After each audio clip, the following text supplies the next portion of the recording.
Po, good day po sa inyong lahat, lalo na sa aking mga subscriber. Marami pong salamat sa inyong laging panonood ng aking channel.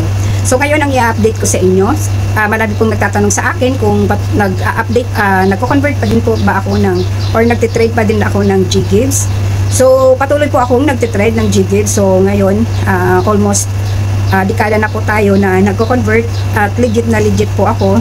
So hindi po kayong mag-hesitate na lumapit sa akin at para matulungan ko po kayo kung paano po maging cash ang inyong mga G-Gives offer kay GCash. So ngayon i-update ko lang kayo na nung mga last year pa na nagpa-convert sa akin, nagme-message sa akin kung nagko-convert pa din po ako. So patuloy pa po tayo na nagko-convert ng G-Gives into cash. So lagi po nating tatandaan na ang G-Gives is only for items only na pwede nating ibili sa mga supermarket at sa department store. So sa mga ibang store kagaya ng Pure Gold, sa pag-grocery or sa SM or any establishment na pwede po ang G-Gives at pwede din po siyang ibayad sa inyong mga bills or lalo na sa Meralco bills. Pero pwede nyo po siyang gamitin.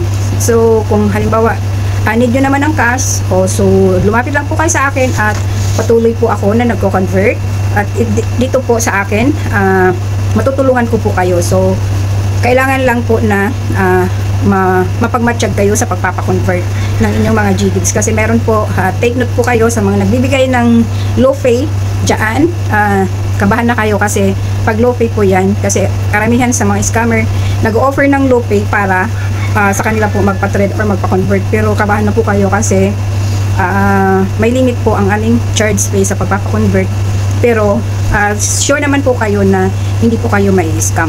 So patuloy po ako na nagko-convert. So ina-update ko kayo kasi laging nagme-message sa akin yung mga last year na nagpa-convert na natapos na ang kanilang mga loans, tapos uulit-ulit sila sa paggamit ng G-Gives. So patuloy po tayo habang andyan ako at habang buhay po ang page ko or dito sa YouTube ko, ay dito din yung iba dito din sa YouTube nagse-search ng mga legit na trader. So isa po ako dyan sa legit. Makakaasa po kayo 101% ang tiwala po at magtiwala lang po kayo sa akin.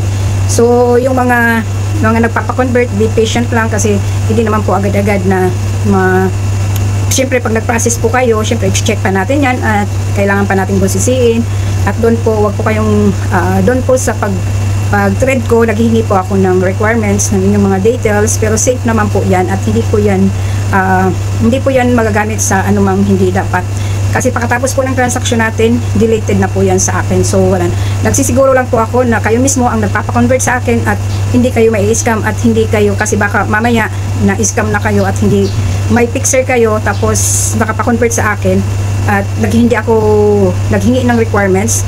So may scam kayo. Kaya kailangan ko din po na kung sino ang profile sa GCash at yung ID na hinihingi ko, siya din yung nakapangalan doon at yung picture niya. So sure po ako na kayo yung nagpapa-convert. At isa pa, nagbi-video call po ako bago po tayo mag-convert sa mga first timer. Pero yung mga datihan ko na minsan hindi na din ako naghihingi ng pagbi-video call kasi alam ko na.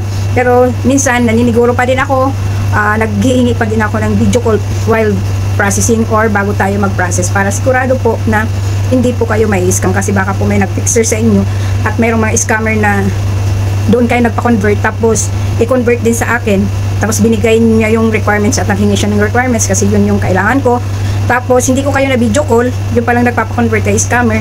So hindi din po ako nag-allowed na yung payment ko ay hindi same doon sa GCash profile, kaya po for the sure naghihingi ako ng QR code ng GCash niya para hindi tayo mamali sa mga payment. So yun lang po at patuloy pa din po ako nag-convert o nagtitrade. So PM lang po kayo sa aking page. Ito po yung aking page at lalagay ko din dyan sa comment section para pag napanood nyo itong aking vlog ay i-click nyo na lang sa comment section ang aking page para ma-direct na po kayo sa aking page. So maraming salamat po sa palagi nyo at balik-balik na pagpapakonvert sa akin at malaking tiwala na lagi kayong lumalapit sa akin at dito kayo nagpapa-convert sa akin or nagpapatrade.